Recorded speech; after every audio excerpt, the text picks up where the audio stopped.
নমস্কাৰ, আপোনালোকে চাই আছে অসম টাইম। আজি আমি ষ্টুডিঅ'ত এটা বিশেষ বিষয় আলোচনাৰ বাবে লৈ আহিছোঁ। সেয়া হ'ল সদ্য ফলাফল ঘোষিত APSCৰ পৰীক্ষা। এইবাৰ APSC পৰীক্ষাত সৰ্বমুঠ 235 গৰাকী প্ৰাৰ্থী উত্তীৰ্ণ হৈছে। প্ৰথমতে আমি প্ৰতিগৰাকী প্ৰাৰ্থীলৈ জনাইছোঁ আমাৰ অভিনন্দন। মেধা আৰু যোগ্যতা আছে বাবে তেওঁলোকে সফলতা লাভ কৰিছে।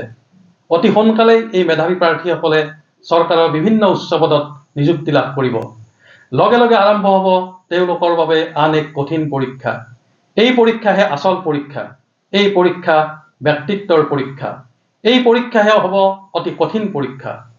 আমি পূৰ্বতে বহুত দেখিছোঁ APSC পৰীক্ষাত উত্তীৰ্ণ হৈ একোটা উচ্চ পদবীত যোগদান কৰি নিজৰ অস্তিত্ব পাহৰি ক্ষমতা আৰু অহংকাৰত গজদন্ত মিনাৰত আৰোহণ কৰা।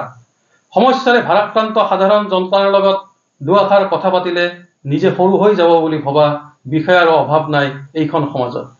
গতিকে নতুন তেজৰ বিষয়াসকলে নিজৰ কেৰিয়াৰ গঢ়াৰ স্বাৰ্থত নিজৰ মূৰবোৰ মন্ত্ৰী বিধায়ক ৰাজনৈতিক নেতাৰ ওচৰত বন্ধকত থব নে মেৰুদণ্ড বনাই ৰাখি সাধাৰণ ৰাইজৰ মংগলৰ বাবে কাম কৰিব, সেয়া হ'ব লক্ষণীয় বিষয়।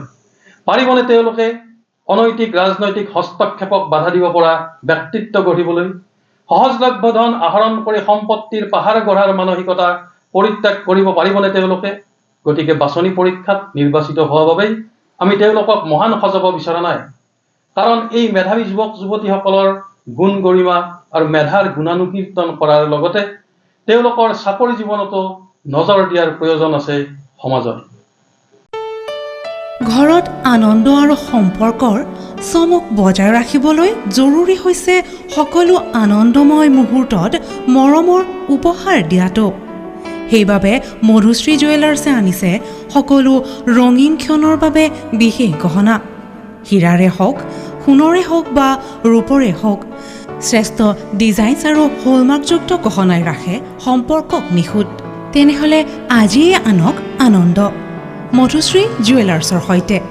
যোগাযোগ কৰক 7002800341 নাইবা ভিজিট কৰক LNB ৰোড, নলবাৰী, অসম।